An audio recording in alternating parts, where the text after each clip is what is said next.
ಮೂತ್ರದ ಬಣ್ಣವನ್ನು ಅವಲಂಬಿಸಿ ನಮ್ಮ ದೇಹದಲ್ಲಿ ಯಾವ ರೀತಿಯ ಸಮಸ್ಯೆಗಳಿವೆ ಎಂದು ನಾವು ತಿಳಿಯಬಹುದು.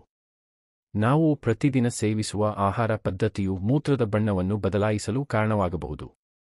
ಅಂತೆಯೇ ನಮ್ಮ ದೇಹದಿಂದ ಹೊರಬರುವ ಮೂತ್ರದ ಬಣ್ಣವು ನಾವು ಕುಡಿಯುವ ನೀರಿನ ಪ್ರಮಾಣ ಮತ್ತು ನಾವು ಪ್ರತಿದಿನ ತೆಗೆದುಕೊಳ್ಳುವ ಔಷಧಿಗಳನ್ನು ಅವಲಂಬಿಸಿ ಬದಲಾಗುತ್ತದೆ. ಬಿಳಿ ಬಣ್ಣದ ಮೂತ್ರ. ನಾವು ಮೂತ್ರ ವಿಸರ್ಜಿಸುವಾಗ ಮೂತ್ರವು ಸ್ಪಷ್ಟ ಮತ್ತು ಬಣ್ಣರಹಿತವಾಗಿದ್ದರೆ ಅದು ಮಧುಮೇಹದ ಸಂಕೇತವಾಗಿರಬಹುದು. ಮಧುಮೇಹದ ಇತರ ಲಕ್ಷಣಗಳೆಂದರೆ ಆಗಾಗ್ಗೆ ಬಾಯಾರಿಕೆ ಮತ್ತು ಆಗಾಗ್ಗೆ ಮೂತ್ರವಿಸರ್ಜನೆ. ಕಂದು ಮೂತ್ರ. ಸಾಮಾನ್ಯವಾಗಿ ನಮಗೆ ಇತರ ದೈಹಿಕ ಸಮಸ್ಯೆಗಳಿದ್ದರೆ ಮೂತ್ರವು ಕಂದು ಬಣ್ಣದಲ್ಲಿರುತ್ತದೆ. ಮತ್ತು ಶ್ವಾಸಕೋಶದ ಕಾಯಿಲೆ ಇರುವವರಲ್ಲಿ ಮೂತ್ರವು ಕಂದು ಬಣ್ಣದ್ದಾಗಿರಬಹುದು. ಆದ್ದರಿಂದ ವೈದ್ಯಕೀಯ ತಪಾಸಣೆ ಮಾಡಿಸಿಕೊಳ್ಳುವುದು ಸೂಕ್ತ. ಕೆಂಪು ಮೂತ್ರ. ನಮ್ಮ ಮೂತ್ರದಲ್ಲಿ ರಕ್ತವು ಬೆರೆತಾಗ ಮೂತ್ರವು ಕೆಂಪು ಬಣ್ಣದಲ್ಲಿರುತ್ತದೆ. ಮತ್ತು ಮೂತ್ರವು ಕೆಂಪು ಬಣ್ಣದಲ್ಲಿದ್ದರೆ ನೀವು ಮೂತ್ರನಾಳದ ಸೋಂಕುಗಳು, ಮೂತ್ರಪಿಂಡ ಮತ್ತು ಮೂತ್ರಕೋಶದ ಕಲ್ಲುಗಳು, ಪ್ರಾಸ್ಟೇಟ್ ಅಥವಾ ಮೂತ್ರಕೋಶದ ಕ್ಯಾನ್ಸರ್ನಂತಹ ಕಾಯಿಲೆಗಳನ್ನು ಪಡೆಯುವ ಸಾಧ್ಯತೆ ಹೆಚ್ಚು.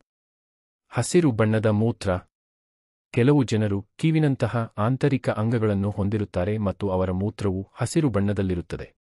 ಮತ್ತು ಈ ಕಾರಣದಿಂದಾಗಿ ಮೂತ್ರನಾಳದ ಸೋಂಕುಗಳು ಮತ್ತು ಮೂತ್ರಪಿಂಡದ ಕಲ್ಲುಗಳ ರಚನೆಯಂತಹ ಸಮಸ್ಯೆಗಳನ್ನು ಅಭಿವೃದ್ಧಿಪಡಿಸುವ ಸಾಧ್ಯತೆಗಳು ಹೆಚ್ಚು. ಹಾಲಿನ ಬಣ್ಣದ ಮೂತ್ರ. ನಮ್ಮ ದೇಹದಲ್ಲಿ ಉತ್ತಮ ರಕ್ತದ ಉಪಸ್ಥಿತಿಯಿಂದಾಗಿ ಹಾಲಿನ ಮೂತ್ರವು ಹೊರಹಾಕಲ್ಪಡುತ್ತದೆ. ಇದರರ್ಥ ಜನನಾಂಗದ ಮೊಡವೆಗಳು ಮತ್ತು ಮೂತ್ರನಾಳದ ಸೋಂಕುಗಳು, ಪಿತ್ತಕೋಶದ ಸೋಂಕುಗಳು, ಮೂತ್ರಪಿಂಡದ ಕಲ್ಲುಗಳು ಮುಂತಾದ ಲೈಂಗಿಕವಾಗಿ ಹರಡುವ ರೋಗಗಳು. ಈ ವಿಡಿಯೋ ನೋಡಿದ್ದಕ್ಕೆ ಧನ್ಯವಾದಗಳು ಸ್ನೇಹಿತರೆ. ನನ್ನ ಯೂಟ್ಯೂಬ್ ಚಾನೆಲ್ ಅನ್ನು ಸಬ್ಸ್ಕ್ರೈಬ್ ಮಾಡಿ. ವಿಭಿನ್ನ ವಿಷಯಗಳು